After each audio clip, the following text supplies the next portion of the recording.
Good morning, YouTube. Today we're going to talk about the finances of our new home. So are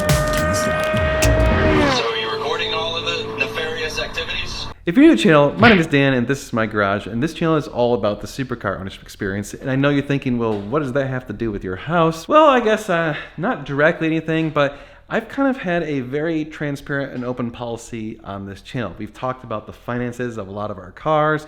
I've showed you details on how all that works. We've talked about the finances of the business and all that stuff. So I thought, this is one of those things that's a little bit more taboo to talk about. And I know that some people are going to be like, you shouldn't be talking about this stuff. But I feel like it's important because I feel like these sorts of conversations that people don't quite fully understand and don't really appreciate, because it's really easy to just look at the numbers and kind of gloss over it. So we're going to take a dive into this house, its value, the old house, selling that, all of the finances about buying and selling these two houses and what it looks like for us now and what it's going to be like for us going forward. And to be clear, this is not meant to be a, hey, look at my awesome wealth or my badass financial situation. No, I'm trying to present it matter-of-factly just so that people can say, okay, and get an idea of what to expect and what these sorts of things cost and how much things in this area cost and all that sort of stuff. All right, YouTube. So first thing we do is talk about the old house. Our old house we bought initially in 2006. We paid $287,000, which at the time was a lot of money for us, and we thought we were stretching our budget because we knew we didn't want to spend over $300,000. So 287 was right at our limits. And here's what's crazy is back then, our house had been on the market for over 260 days. So we actually negotiated down on the price. It was originally listed for over 300. They had moved it down to like 290 something, and we negotiated it down to 287. The reason I bring that up is we lived there for 14 years, and a few years back, I'm gonna say it was 4 or 5 years back, we refied it into a 15-year note at a stupid low interest rate of 2.75%. And we paid way over the minimum in order to buy down the equity as fast as possible. So another thing to note is that house, when we first bought it, our property taxes were about $5,000 a year. This last year, property taxes were almost $10,000 a year. So they had doubled over the time that we had stayed there. So you're getting closer to about $1,000 a month in just property taxes alone. So our mortgage payment was $1,370, we'll just say $1,375. I don't remember the exact numbers. And we were paying $2,000 a month every month. So we were paying way over the minimum. By the time we sold it, we only owed about $120,000 or so. So we had a lot of equity built up.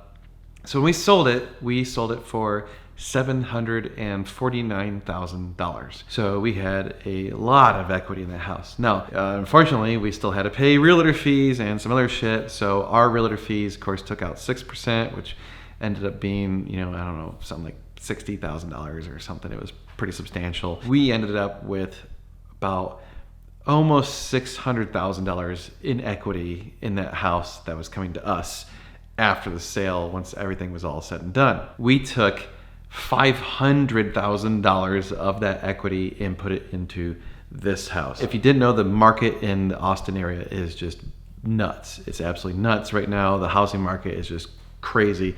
When we list our house, we listed at $749,000. We thought for sure we were gonna get multiple bids because everyone's like, oh, you're gonna get multiple bids. And we actually priced it pretty cheap to the market. The dollar per square foot was on the lower side of comparables, although there wasn't really much to compare it to because our neighborhood had such low turnover. There was nothing that had sold recently. We got only the one offer, which was kind of surprising, and we were a little bit frustrated by that. And so, but we decided to take it. It was a at ask offer, so we just took it as is, and we figured, it was better to just have that money in the bank rather than try and fight it and have something else happen. Also, it was kind of interesting timing. We listed our house the day that Russia invaded Ukraine and started a war. So that kind of, I think, made some home buyers temporarily shy. So I think we just had really crappy timing. That was just poor luck.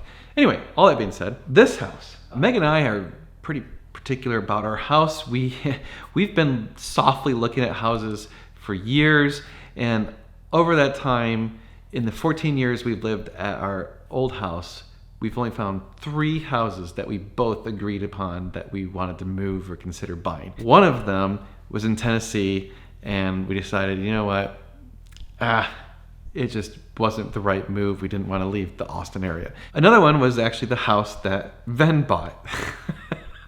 Fuck you, Ven. Unfortunately, that house, it was like sold in 2 seconds. Ven bought it immediately, and so we didn't get that one. And then the third house we actually saw that we liked was, I'm gonna say it was 5 or 6 years ago. We really liked it. It was $1.15 million. 5+ years ago, we didn't have that much equity in our house. Our house was probably only worth about $500,000, so we would only have about $300,000 to put down on it. It would have made our financial situation a lot more stressful than in this situation.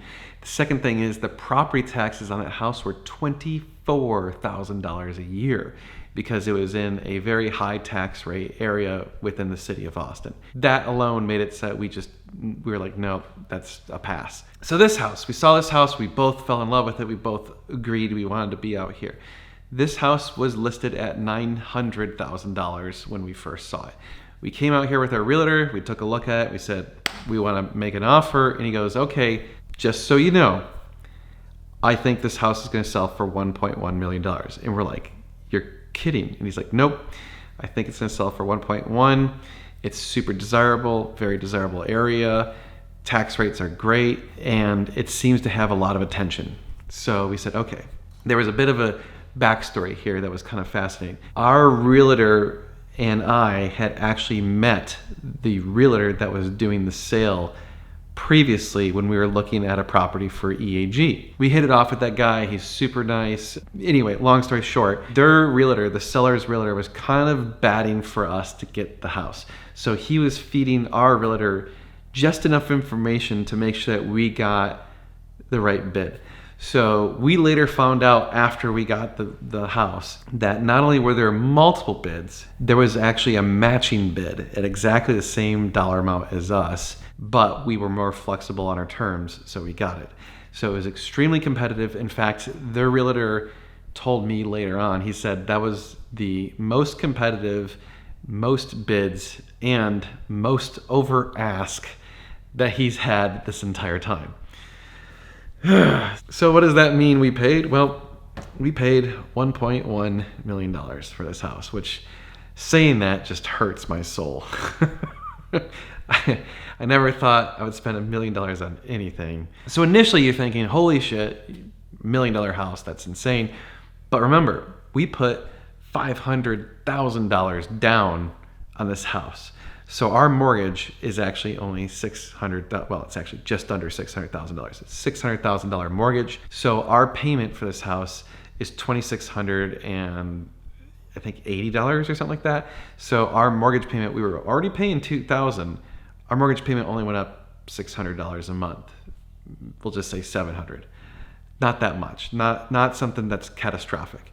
And the taxes here, get this, are $10,000 a year, same as our old house.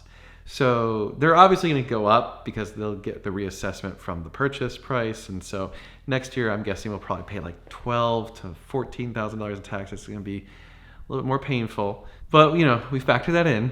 And of course, it's a much bigger property. It's going to take more money to maintain and all that stuff. But again, we kind of factored that into our cost of living and all that stuff.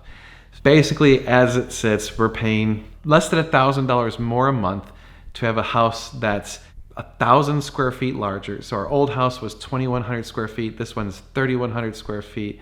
Our old house had a tiny, tiny little postage stamp of property. This one's over an acre, and it's peaceful and quiet, and we have a pool, and we have space, and an extra bedroom, and an extra bathroom. So it just kind of made sense. It was the right thing to do. And the other thing to think about is we kind of looked at the appreciation of our house, and we thought, it has gone up a lot in value since we've owned it. But I think it's starting to hit some limits because for that house to start going over $1 million, people are going to start saying, well, what else can I get for $1 million? This house being out here with all the acreage, people are still going to want that for a while. So I think This house has more appreciation potential than our old house at this point in time, and the area we're in is growing extremely fast. So there's stuff going up all around us. There's going to be new neighborhoods and new communities and whatever. It's going to just strengthen the value of this property because it's already established and it has such a large property. Let's say the market in this area continues to go up, and let's say it goes up 20% per year, which would be, crazy, but it's been doing that. 20% increase on $750,000 is a lot less than 20% increase on $1.1 million. So 20% increase on 1.1 is going to be $220,000 or something like that, right? 20% increase on $750,000 is only going to be like $150,000. We're going to get more out of this house, but again, we don't plan to move for maybe ever. This could be it. This could be the house that we stay at forever. We already just absolutely love it. There you go. There's the finances of the house and why we chose to do this. And I guess that was a question I haven't really totally talked about, is why do we move? There was a few factors. I think it kind of was this series of events that Meg and I had talked about moving for years. We kind of knew we weren't totally happy with the house. We kind of were outgrowing it. We wanted something a little bit bigger. We didn't want to go crazy. We wanted something around 3,000 square feet. We didn't want 4,000 or 5,000, something huge, because then it just becomes a maintenance nightmare and it's too much. It's too big for us. We wanted a 3-car garage at a minimum, because with our business, having these cars, having to be able to store a car, it just makes sense. And I kind of really wanted to be able to park the truck inside because, I like this truck and it's expensive. So I don't want to have expensive assets sitting outside. And then we really wanted some acreage. We liked the idea of having some property and some privacy and some peace and quiet. So all those things kind of combined. So the fact that we had our son also played a huge role. And part of that was because when Meg and I got COVID, and of course our son got COVID too, our nanny could not come for 2 weeks because we had COVID. And so we paid her during that time. And so we thought to ourselves, man, we're paying a lot of money for someone to not be working, which is okay. I mean, she deserves that and everything, but that was like, that's a lot of money.